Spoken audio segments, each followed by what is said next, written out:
Buenas tardes. Vamos hoy con el tema 11, terapias de tercera generación. Ya vimos en la tutoría de la semana pasada que hay toda una serie de terapias que se llaman terapias de tercera generación, siendo las de primera generación las conductuales, las de segunda generación las cognitivas y ahora las de tercera generación que hablamos de terapias que son hasta cierto punto cognitivo-conductuales, pero que le dan un poco una vuelta, introducen elementos que no estaban en las terapias cognitivo-conductuales originales. Por ejemplo, temas como la aceptación, la conciencia plena, el mindfulness, del que hablábamos la semana pasada, la desactivación cognitiva, la dialéctica, la espiritualidad, las relaciones. Todos estos temas no han sido abordados por las terapias cognitivo-conductuales que hemos visto hasta el momento.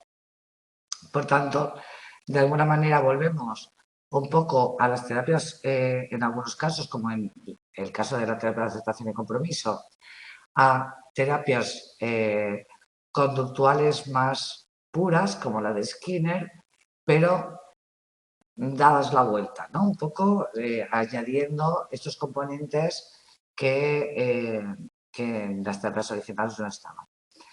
Entonces, estamos hablando de entre las terapias de tercera generación, pues terapia de aceptación y compromiso, que se llama ACT, no ACT, porque ACT implica movimiento, actuar, tiene este punto de impulso, ¿no? De Hayes, Strossal y Wilson, la terapia analítico-funcional, FAB, de Kohlenberg, la dialéctica conductual de Linehan, y luego tenemos también la terapia integral de pareja, terapia de activación conductual, terapia cognitiva con base en mindfulness y terapia metacognitiva. Vamos a ver algunas de ellas con un poquito más de detalle. La principal diferencia, además de lo que hemos comentado, es este paradigma contextual. Es decir, que tienen muy en cuenta cuál es el contexto en que se dan determinados comportamientos, porque el comportamiento humano se entiende como un comportamiento que interactúa con el contexto y tiene una función dentro de este contexto. Es decir, las terapias conductuales también hacen depender del contexto, el comportamiento, pero como si el contexto nos determinara de alguna forma, ¿no?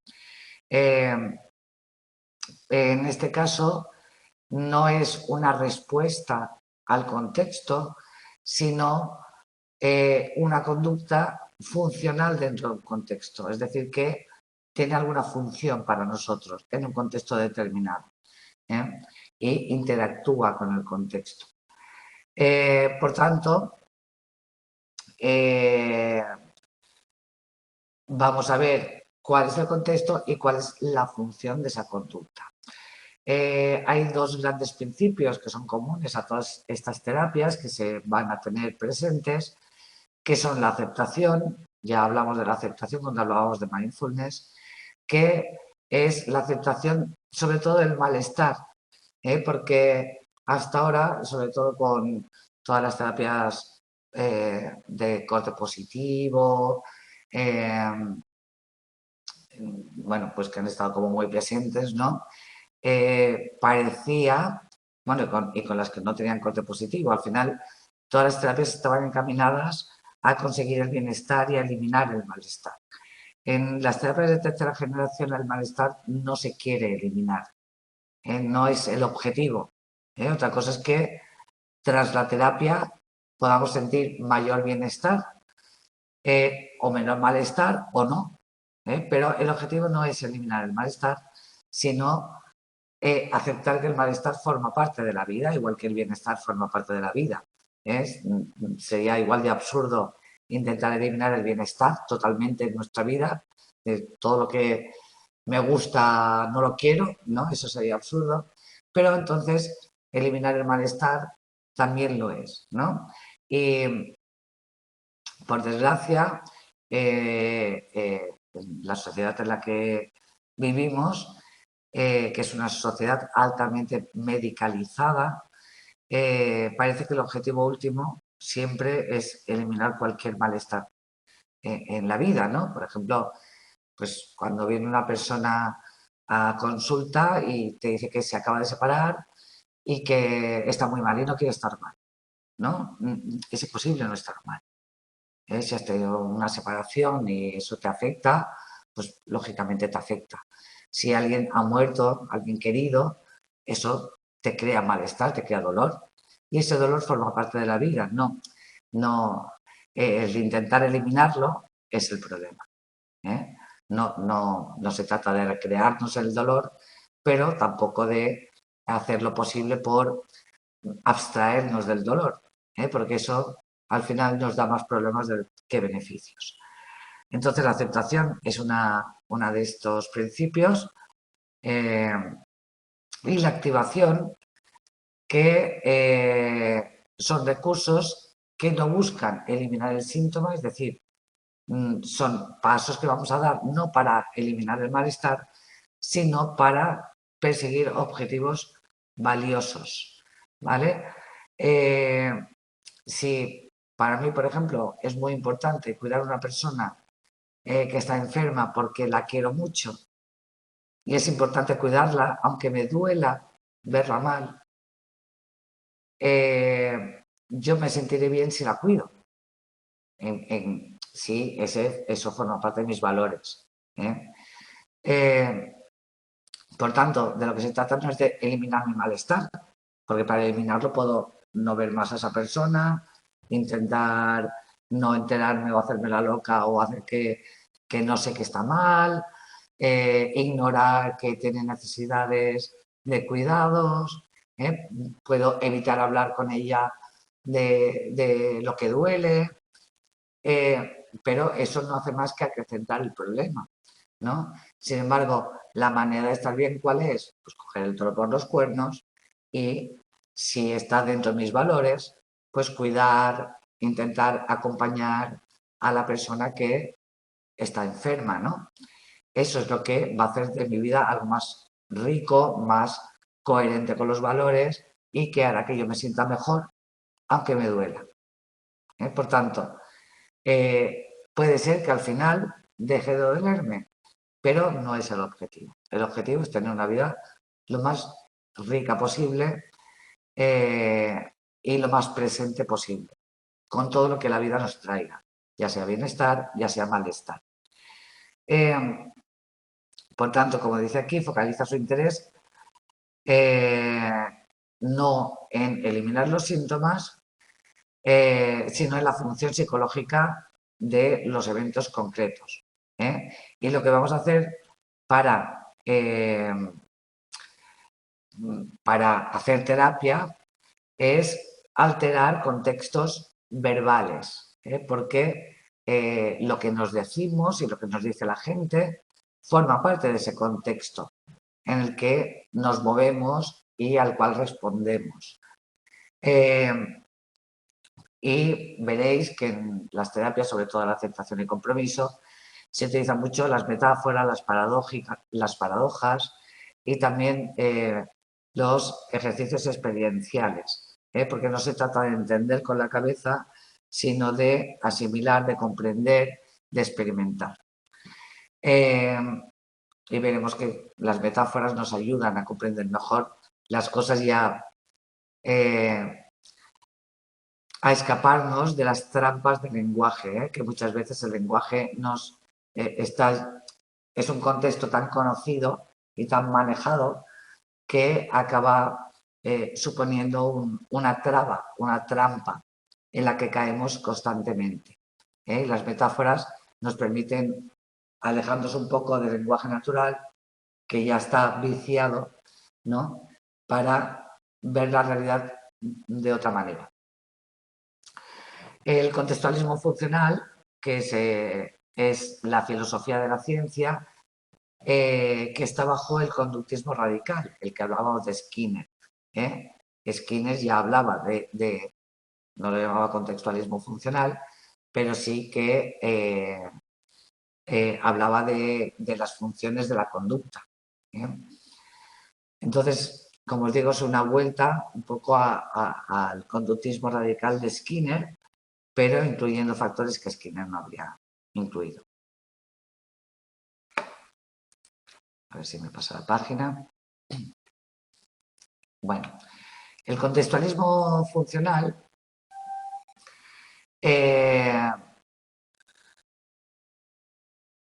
utiliza como metáfora raíz, es decir, como base de su filosofía, ¿no? Que es cómo concebimos el mundo, cómo concebimos la realidad, lo que llaman el acto en el contexto. Es decir, ninguna conducta tiene sentido sin tener en cuenta cuál es el contexto en el que se da.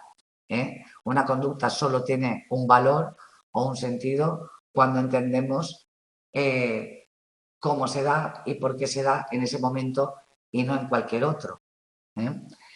Por tanto, necesitamos entender cuál es el contexto para comprender y analizar qué función ha tenido esa conducta. Y utilizar el pragmatismo como criterio de verdad científica. Recordad que el pragmatismo se basa en ¿para qué nos sirve? ¿No? No da por hecho que hay una realidad absoluta que tenemos que averiguar, sino que una verdad es verdad en el momento en que nos es útil, pero ese concepto de verdad puede ir cambiando. Por tanto, las metas o objetivos científicos que son aplicados lo son bajo el criterio de verdad pragmática. Vamos a tener en cuenta para qué nos sirve. La verdad absoluta de cuál es la realidad del mundo no nos interesa tanto. Por tanto, va a buscar variables externas que generan el comportamiento y que controlan la probabilidad de comportamiento. Acordaros de Skinner, que iba buscando cuáles eran esas contingencias que controlaban de alguna manera el comportamiento. Y las acciones de ese comportamiento se observan dentro de un contexto. Tenéis en la página 553 las diferencias entre el modelo médico y el modelo contextual.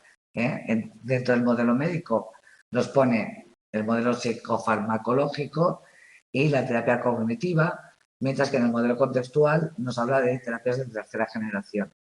Entonces, si veis, en el modelo médico, la psicofarmacia, la explicación que da es neurobiológica, entiende que nos comportamos en función de qué está funcionando mal o bien en nuestras neuronas, en nuestra neuroquímica, etcétera, y por tanto entiende que es un desequilibrio neuroquímico el que provoca un trastorno, ¿no? Y por tanto, entendiéndolo así, ¿cómo se cura? Pues con una medicación que equilibre la neuroquímica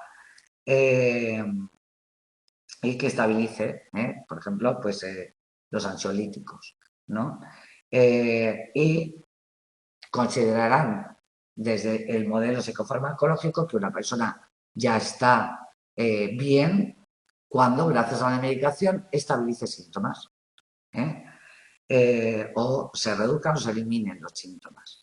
Desde la terapia cognitiva, la explicación que se da a los problemas es intrapsíquica. Es decir, se supone que hay, como ya hemos visto, o estructuras cognitivas que no son ajustadas o procesos cognitivos que son erróneos, todos aquellos sesgos, etc.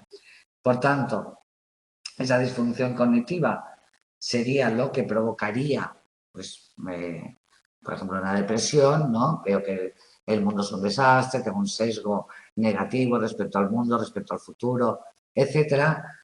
y por tanto caigo en depresión, ¿no? Y entonces el tratamiento pues será una reestructuración cognitiva o será un entrenamiento de habilidades, o sea, bueno, pues cualquiera de los tratamientos cognitivos que hemos visto.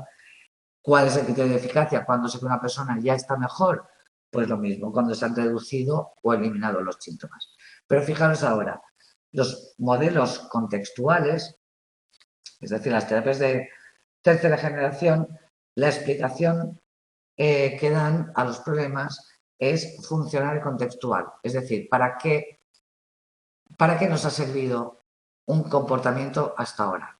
Para eso va a ir recorriendo todo el historial de en qué momento se ha dado determinado comportamiento y en qué contexto se ha hecho. ¿Cuándo ha pasado? ¿Cuándo se han dado estas? ¿Y para qué ha servido? Por tanto, el mecanismo que nos puede llevar al malestar es simplemente la relación con nuestro entorno, ¿no?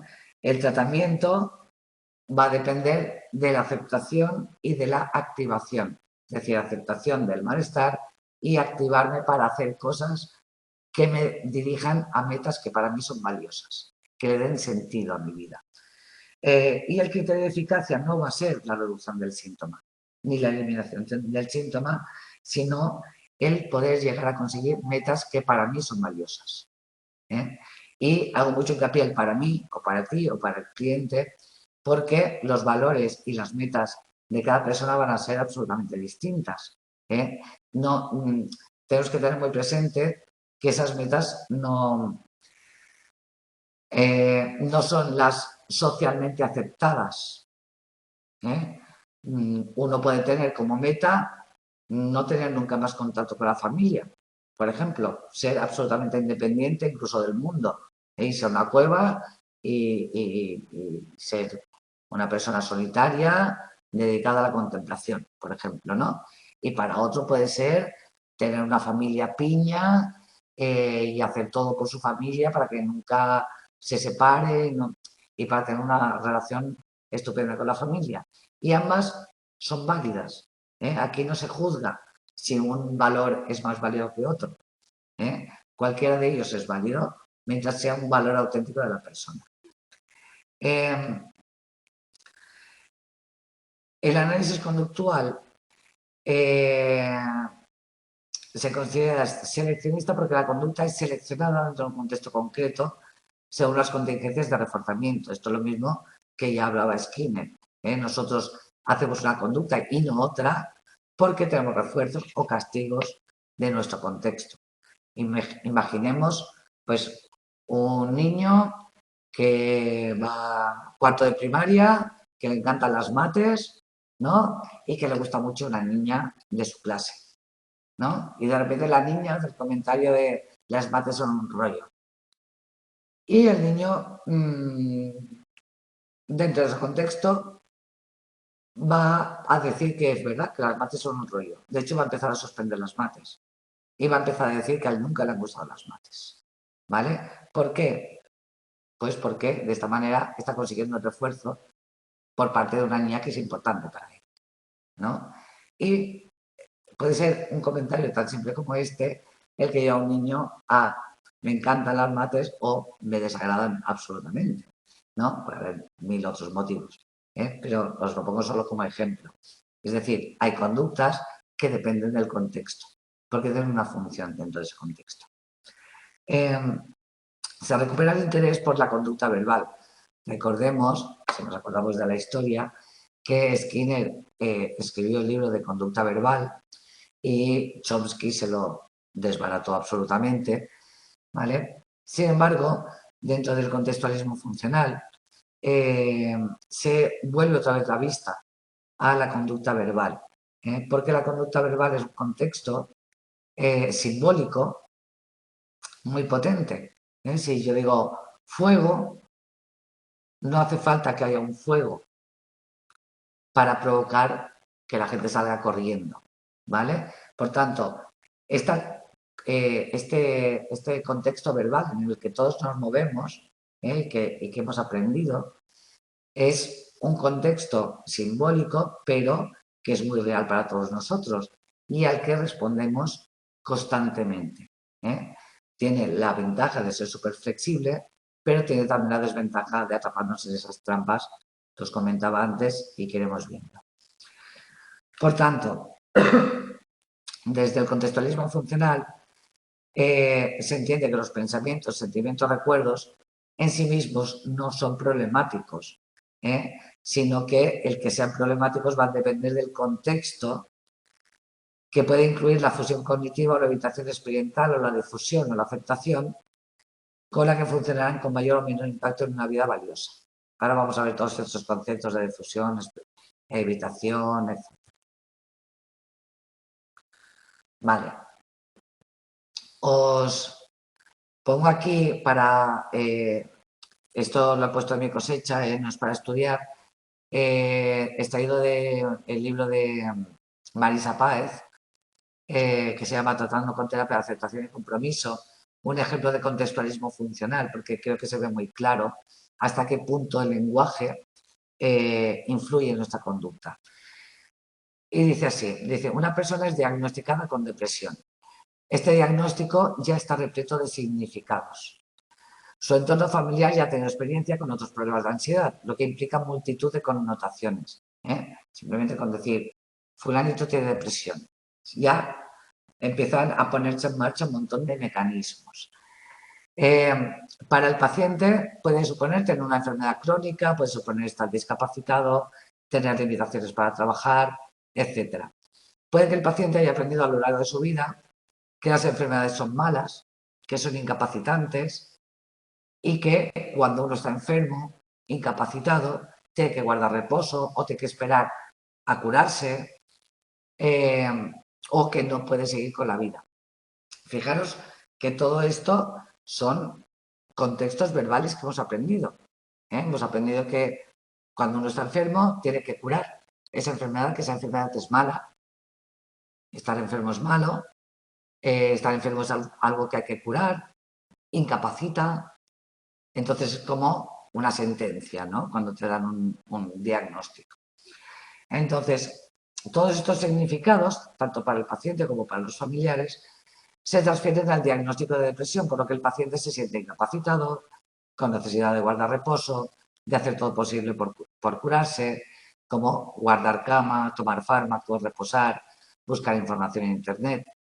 Y además se operan cambios en todo el sistema familiar, en todo el contexto familiar y laboral del paciente. Por ejemplo, su novia que iba a dejar le decide que no lo puede dejar ahora porque está enfermo.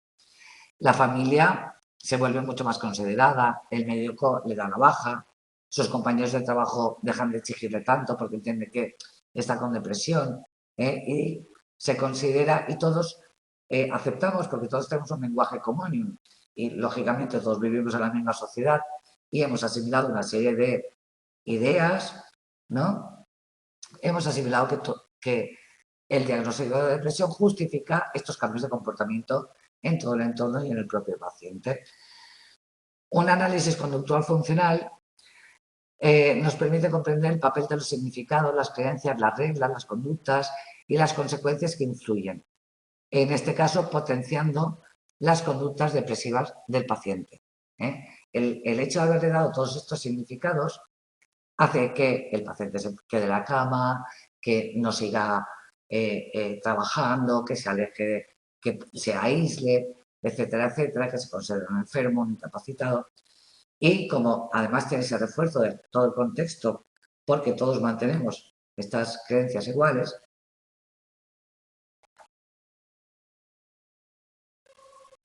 perdón, entonces hace justamente lo contrario de lo que necesita hacer, porque lo que necesita hacer es activarse.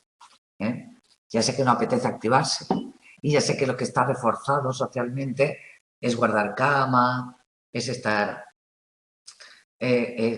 aislado, es no hablar con los demás, es no acudir al trabajo, a una fiesta, ¿no? Sin embargo, precisamente hablar con los demás, acudir a la fiesta, aunque uno no tenga ganas, aunque no se sienta bien, es lo que nos puede permitir salir de esa situación depresiva. Por tanto, veréis que este contextualismo funcional puede llegar a ser un poco paradójico para nosotros, que ya tenemos tantos significados asimilados. Esto siempre nos va a invitar a quitarnos, cuestionar nuestras propias ideas, significados de este lenguaje natural que tenemos. Bueno, vamos con la terapia de aceptación y compromiso, que es la que veremos con un poquito más de detalle, y las demás haremos solo un repasito, porque el tema es muy largo. Bueno, terapia de aceptación y compromiso es ACT, ACT es actúa en inglés. Se define como una terapia experiencial, conductual y cognitiva basada en los marcos relacionales y en la teoría del lenguaje de la condición humana, dentro del conductismo radical, y que considera las cogniciones como conductas. Las cogniciones son una conducta más. Lo que yo pienso es una conducta más que también he aprendido. Y, por tanto, los pensamientos están sujetos a las mismas leyes de aprendizaje que cualquier otra conducta. Los conceptos fundamentales de la terapia de aceptación y compromiso son la evitación experiencial y los valores personales. Este es uno de los conceptos que salían al principio. La evitación experiencial, desde la terapia de aceptación y compromiso, se considera el principal trastorno. De hecho, la terapia de aceptación y compromiso prácticamente no se fija ni en el DSM, ni en el CIE, ni en los diagnósticos habituales, porque considera que la mayoría de trastornos se reducen a trastorno de evitación experiencial. Y la evitación experiencial es justamente lo que mantiene esos trastornos vivos. Es decir, cuando en el caso que veíamos antes de la depresión, como no quiero vivir mi dolor, tomo pastillas para aliviar el dolor, para estar un poco anestesiado, ¿no? Como no quiero tener dolor, evito el contacto con los demás. Como no quiero tener dolor, evito ver a mis parientes que están enfermos. Como no quiero tener dolor, no voy a trabajar porque eso me supone un esfuerzo, etcétera, etcétera. ¿Qué ocurre cuando hago todo eso y me quedo en casa y me voy recluyendo? Que la depresión se acentúa. Por tanto, ¿cuál es el problema de la evitación experiencial? El no querer sentir dolor. Y el otro concepto fundamental dentro de la terapia de aceptación de compromiso son los valores personales. Esto forma parte de la terapia. Hay que averiguar, y eso puede llevar bastante trabajo porque uno piensa que sus valores son unos hasta que va profundizando realmente y siendo honesto con uno mismo, se da cuenta quizá de que sus valores no son los que hasta ahora ha predicado y que quizás son otros, ¿no? Por tanto, primero hay que averiguar qué valores realmente nos movilizan para poder movernos hacia ellos. Porque, claro, lo que no tiene ningún sentido es hacer una conducta que me provoca valor, que me provoca dolor, no evitar el dolor para dirigirme a algo que a mí ni me va ni me viene. Esto no lo vamos a hacer. Solo tiene sentido transitar por el dolor cuando la meta es algo valioso para mí. Si no, no tiene ningún sentido. Pues estos son los dos conceptos fundamentales. Respecto a las premisas para la intervención, lo de tener pensamientos negativos no es un problema. En los pensamientos y sentimientos negativos dependen del contexto y de la historia de aprendizaje y son normales porque forman parte de todo nuestro repertorio. Tenemos pensamientos y sentimientos positivos y negativos y de todo tipo. Somos personas que vivimos todo. En la vida entra todo. No se puede tener solo una cara de la moneda. Tratar de no sufrir no es realista. Y evitar la experiencia del sufrimiento nos restringe. Se entiende que si yo no soy capaz de vivir toda mi vida, lo bueno, lo malo, lo que me gusta, lo que no me gusta, entonces no estoy viviendo plenamente mi vida. Estoy rechazando la mitad de mi vida, evitándola, huyendo de ella, para quedarme solo con el trocito que me gusta. Y eso no es vivir la vida. Y además puede llegar a resultar muy destructivo porque desde este punto de vista de la terapia de aceptación y compromiso es justamente lo que nos va a provocar un problema, hacerlo así. Entiende que la salud psicológica es que nuestros comportamientos sean valiosos en áreas importantes de nuestra vida que nosotros hemos elegido. Por tanto, hay una total libertad para decidir qué es importante en nuestra vida, qué es valioso en nuestra vida. Nadie va a juzgar, ningún terapeuta te va a decir, no, pero es que esto no es bueno para ti. No, si para ti es valioso, pues yo qué sé. Para una persona puede ser, por ejemplo, muy valioso ayudar a otros, pero es que para otro puede no importarle un pepino ayudar a otros. Quizá colabora con una ONG para quedar bien o porque no ha sabido decir que no. Pero eso no significa que realmente sea valioso en su vida. No significa que esté dispuesto a hacer algo aunque le duela con tal de ayudar a otros.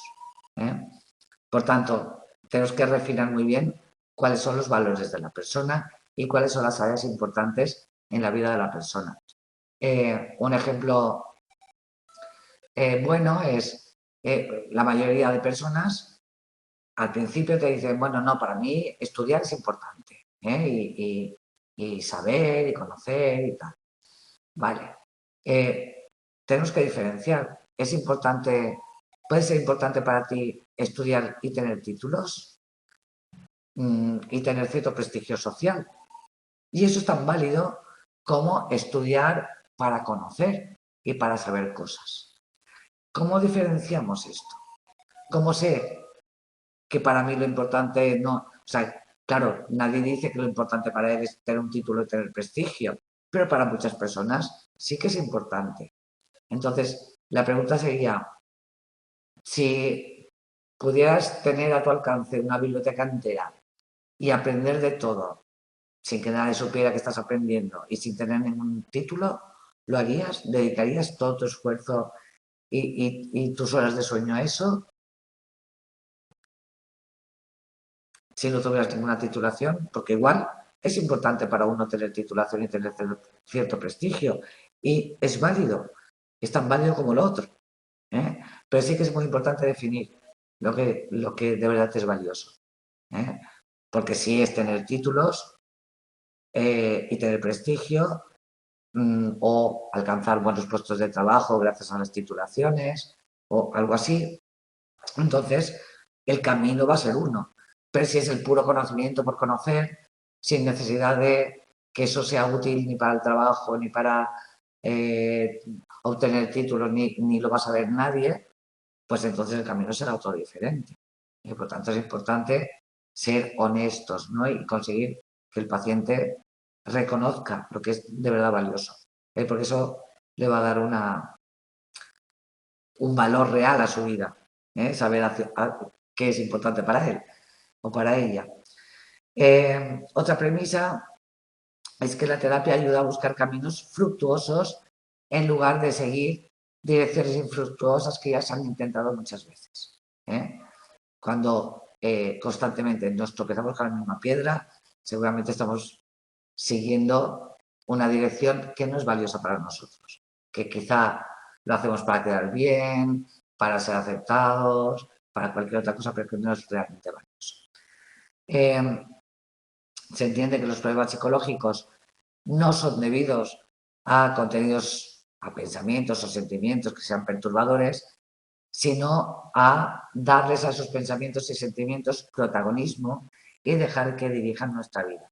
Por ejemplo, los miedos, ¿no? Uno puede tener miedo y que como, yo qué sé, pues tengo miedo de quedar mal en una fiesta y que me ignoren, etcétera, etcétera, pues no voy, ¿no? Y al final ese miedo no es el problema en sí, sino que uno se identifique con ese miedo, hasta el punto de que ese miedo es el que dirige y no una persona es la que dirige.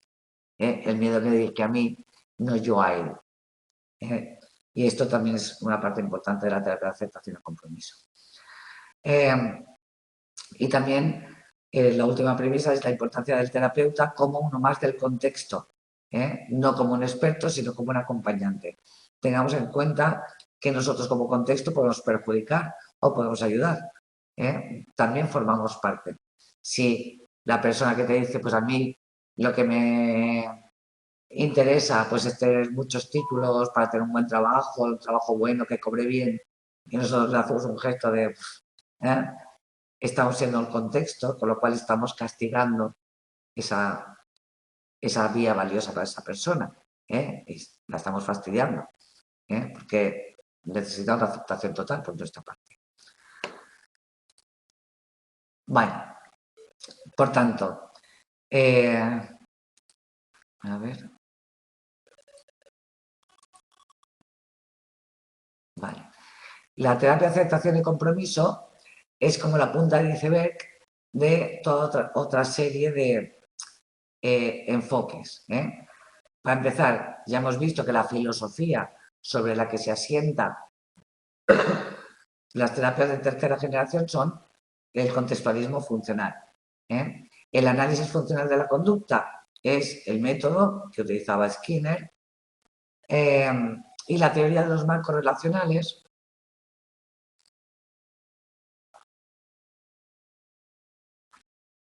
es lo que os comentaba, que hemos visto un ejemplo de cómo hay un enlace entre lo que es cognitivo y lo que es verbal. Entonces, se centra la teoría de los marcos relacionales en cómo aprendemos cómo nuestra conducta verbal es arbitraria. Nosotros simbolizamos cosas con nuestra conducta verbal y relacionamos eventos de una forma arbitraria. Por ejemplo, cuando yo digo estar enfermo es malo, eso es una forma arbitraria de relacionar dos cosas. Un juicio negativo y una enfermedad. Ya sé que todos me diréis, bueno, pero es verdad, es malo estar enfermo. Bueno, es como lo hemos relacionado. No es ni bueno ni malo. Es una forma de estar. Y hay toda una serie de concatenaciones verbales que hace que entendamos el mundo de determinada manera. Hay toda una serie de vínculos. Bueno, esto no os lo voy a explicar ahora porque es súper complejo. Si yo os animo, si os interesa el tema, a leer algún libro sobre teoría de los marcos relacionales, porque va a un nivel de detalle. Por ejemplo, el de Marisa Páez, que estábamos viendo antes, explica bastante bien lo que es la teoría de los marcos relacionales. Va afinando, o sea, va buscando, investigando todas estas relaciones, cómo se vinculan, ¿vale? Estas relaciones verbales. Por tanto, socialmente aprendemos una serie de vínculos verbales con acciones y con cosas que ocurren y a base de ir repitiendo, ir experimentando repetidamente, pues esos vínculos quedan fuertemente establecidos. Por ejemplo, aprendemos a relacionar, es que yo creo que con ejemplos se entiende mejor esto, porque es complicado lo de la teoría de los macrorelacionales. Aprendemos a relacionar a María, la persona, con alguien que siempre exige y manda. María es una persona que exige y manda. También hemos aprendido a relacionar las exigencias y los mandatos con la obligación de obedecer. Fijaros que esto es un aprendizaje. Desde que somos pequeños nos han ido diciendo que cuando uno manda el otro obedece, ¿no? Y nosotros ya hemos ido haciendo eso primero con nuestros padres, luego con nuestros profesores, luego con nuestros jefes, y hemos asimilado que si uno manda otro obedece, ¿vale? Un día nos dicen que conoceremos a Pepe y que Pepe es como María. Por tanto, aquí fijaros que no hace falta que conozcamos a Pepe directamente. Si nos dicen Pepe es como María, ya sabemos que María es una persona que manda. Por tanto, relacionamos a Pepe como una persona que manda, que es mandona, que es exigente. Sin que hayamos conocido nunca a Pepe. ¿Vale? Y automáticamente asumiremos una conducta sumisa hacia Pepe, porque Pepe es como María que manda. y si una persona manda a la otra obedece. Por tanto, todas estas relaciones abstractas hacen que directamente mi comportamiento respecto a una persona desconocida sea uno concreto y no otro. Por tanto, mediante el lenguaje hemos establecido relaciones Pepe, María, órdenes, conducta reforzada. Pues la teoría de los marcos relacionales lo que investiga son todo este cúmulo de relaciones, todos estos vínculos mutuos, combinatorios, transferencia de funciones, etcétera, etcétera.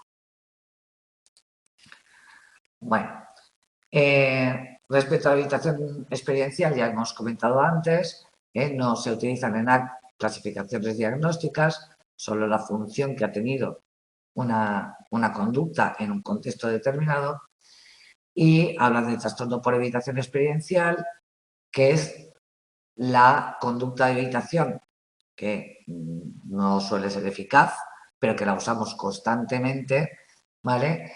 Que es un patrón conductual inflexible generado a partir de un patrón de regulación verbal ineficaz que consiste en evitar a toda costa el sufrimiento. A corto plazo suele funcionar, y este es el problema, que a corto plazo no funciona. Si no voy a una fiesta porque me da miedo, a corto plazo siento alivio, ¿vale? Pero ¿qué pasa a largo plazo? Que me aíslo y siento más sufrimiento. Por eso la evitación experiencial nunca es una solución, sino que es un problema. Porque a corto plazo alivia, pero a largo plazo da muchos más problemas. Por tanto, nos acaba como atrapando en una red de la que cada vez es más difícil salir. No es patológica en sí misma, todos practicamos la habitación experiencial en un momento o en otro, pero cuando empieza a limitarnos nuestra vida y a limitar lo que de verdad queremos hacer, lo que está en consonancia con nuestros valores, entonces es cuando lo empezamos a considerar patológico. De los valores ya hemos hablado, tenemos que tener en cuenta que los valores no son objetivos, sino caminos valiosos. Por ejemplo, ¿cuál es la diferencia? Un objetivo es algo que se puede llegar a conseguir. Yo quiero llegar a Francia y cuando estoy en Francia he conseguido llegar a Francia.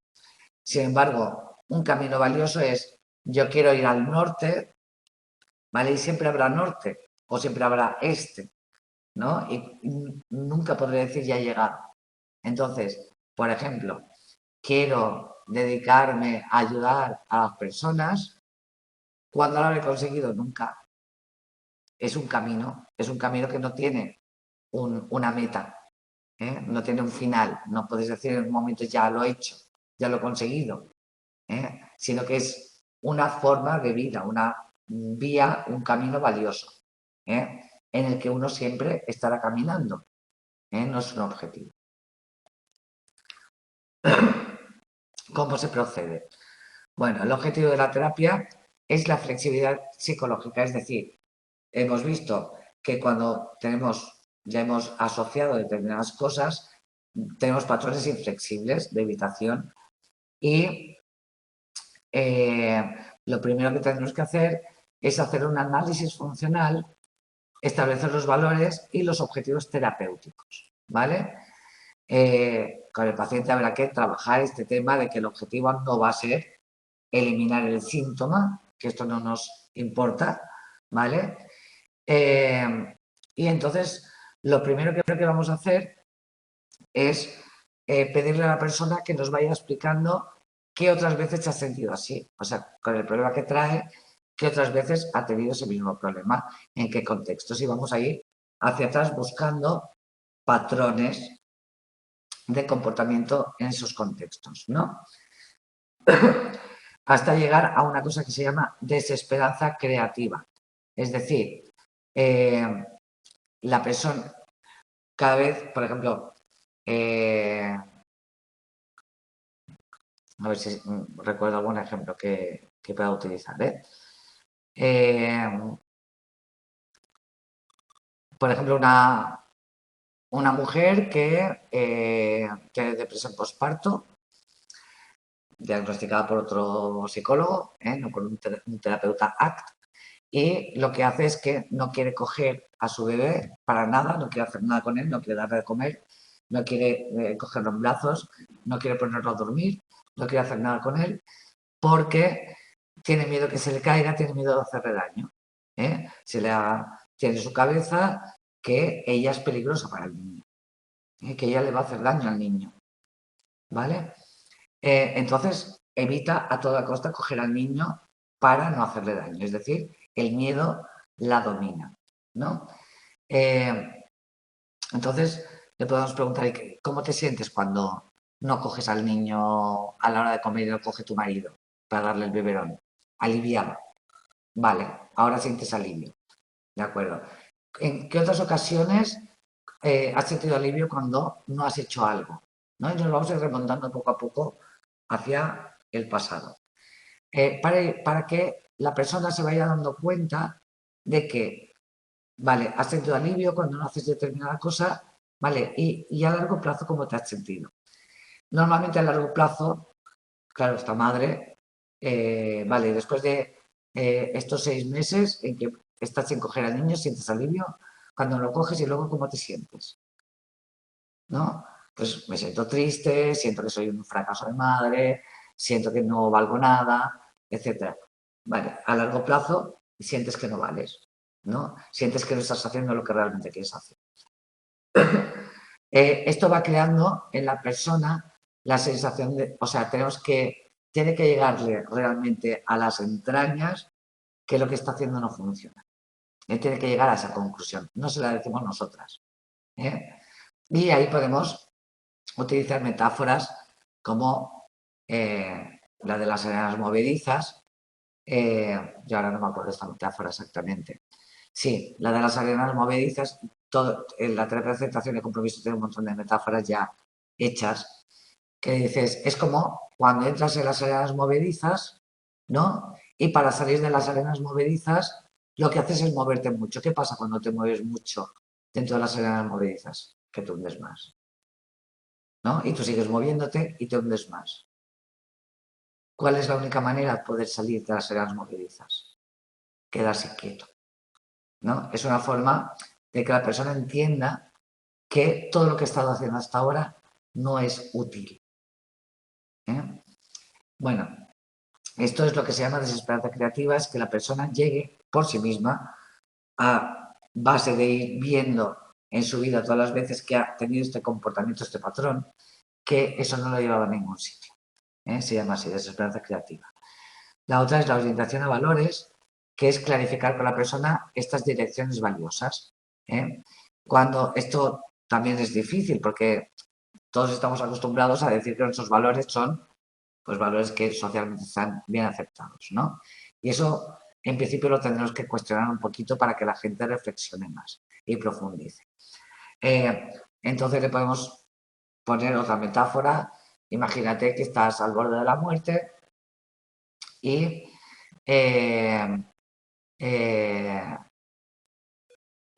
quieres que escriban un epitafio sobre ti. ¿Qué diría este epitafio? Cuando tú te hayas muerto, ¿qué quieres que la gente diga de ti? Pues ¿quieres que diga? Yo qué sé, es que a veces la gente confunde con objetivos, ¿no? Hay gente que dice, no, yo lo que quiero es ganar mucho dinero, que mi familia viva muy bien y tener una buena casa. Vale, cuando tú hayas muerto, ¿qué quieres que digan de ti en tu epitafio? ¿Fue una persona que tuvo una buena casa? ¿Fue una persona que tuvo dinero? Normalmente eso confunde un poquito y dices, no es eso lo que yo quiero, ¿no? Y a partir de ahí podemos empezar a explorar los valores reales. Porque tenemos que saber cuál es el camino para poder actuar y hacer cosas que aunque no nos gusten, tengan valor.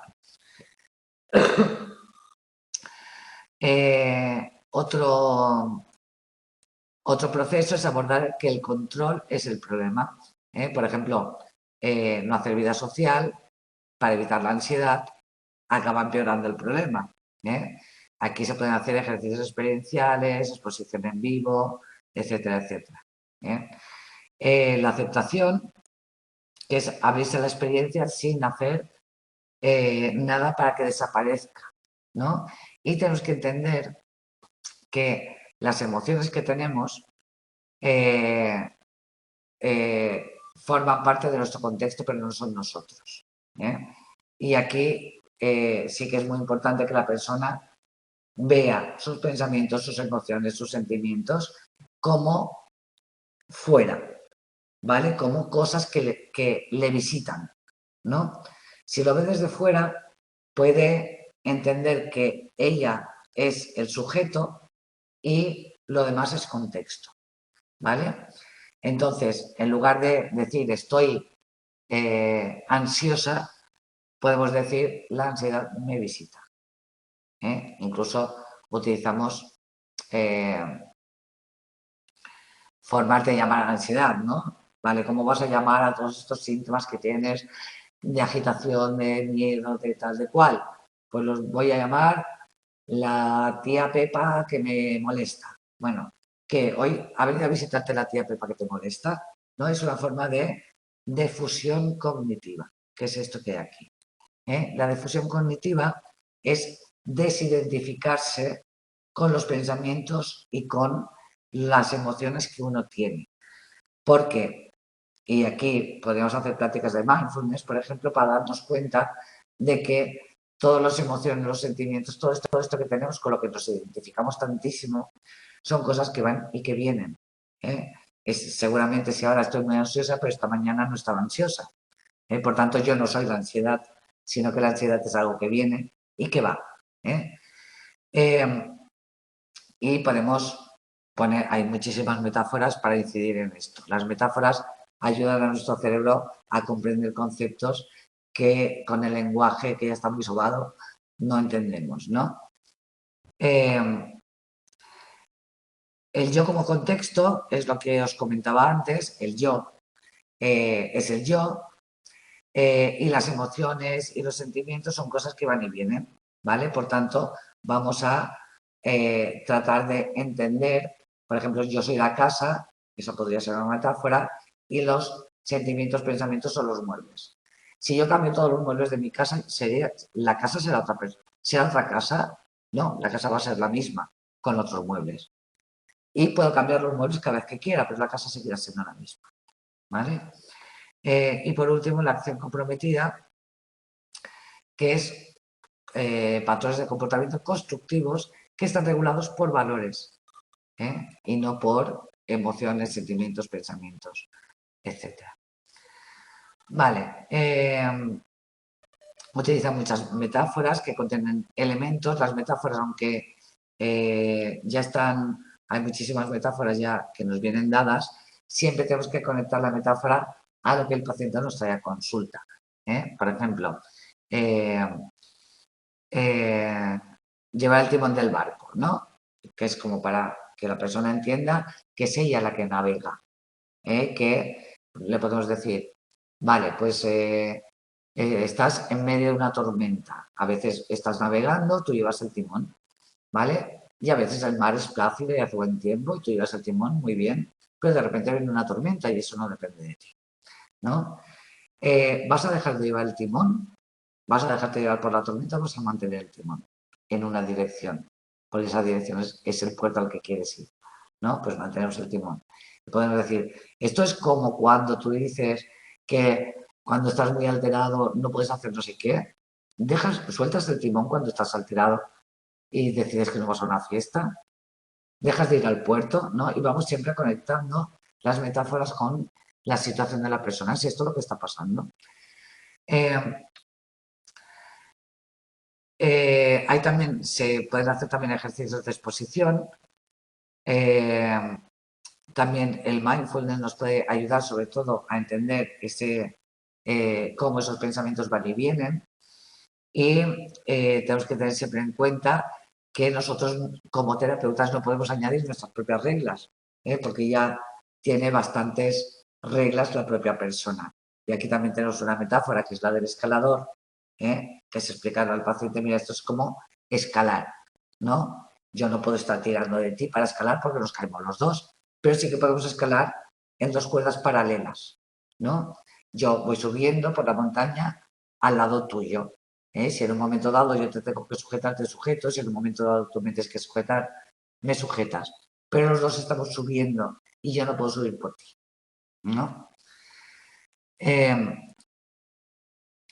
Bueno, hemos visto un poquito, así muy genérico, desde luego, de todas estas terapias hay que entrenarse en terapia de aceptación y compromiso y sobre todo entrenarse como paciente también, ¿no? Porque nosotros ya tenemos muchas relaciones arbitrarias también hechas como todo el mundo, ¿no? Y es fácil que queramos compadecernos del cliente, consolarlo, cuando el cliente está sufriendo, intentar sacarlo del sufrimiento y todo esto son refuerzos que van en contra de la propia terapia.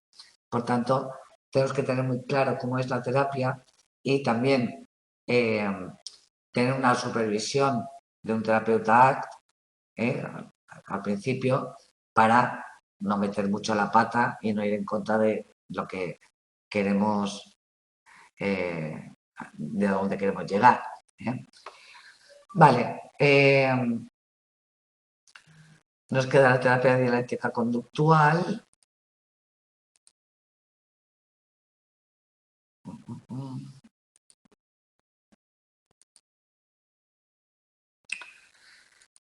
Y la terapia metacognitiva. Bueno, yo os voy a invitar a que todo esto ya os lo leáis vosotros. Ya sé que he explicado solo terapia de aceptación y compromiso, pero yo creo que la terapia de aceptación y compromiso tiene la mayoría de las claves y las otras terapias son otras formas de hacer terapia cognitivo-conductual con algunos de los conceptos que hemos visto en esta terapia de aceptación y compromiso. ¿Vale? Fijaros que es un poco contraintuitiva, aunque bajo mi punto de vista pues tiene como mucho sentido, es muy lógica, ¿vale? Pero creo que lo mejor es ir leyendo lo que es la terapia de aceptación y compromiso, lo que es la terapia de activación conductual, todas van encaminadas a activarse, a hacer, y hacer mirando una serie de valores que tenemos en nuestra vida y eliminando todo este ruido y toda esta red de conexiones que hemos hecho que nos parecen lógicas y no lo son, ¿no? Las diferencias son la forma de aplicación del tratamiento, etc.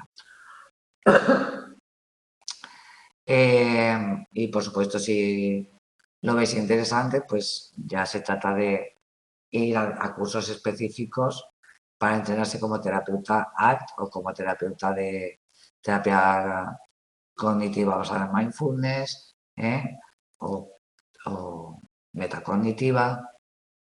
Todas tienen su entrenamiento específico, ¿vale? Bueno, pues nada, nos vemos la semana que viene. Vamos a ver ya el último capítulo del libro. Y nada, si cualquier duda que tengáis sobre lo que hemos explicado hoy o sobre el resto del temario que hemos explicado, pues me lo podéis hacer llegar a través del foro o por correo electrónico, ¿vale? Y os encantado de resolver cualquier otra duda. Venga, hasta luego.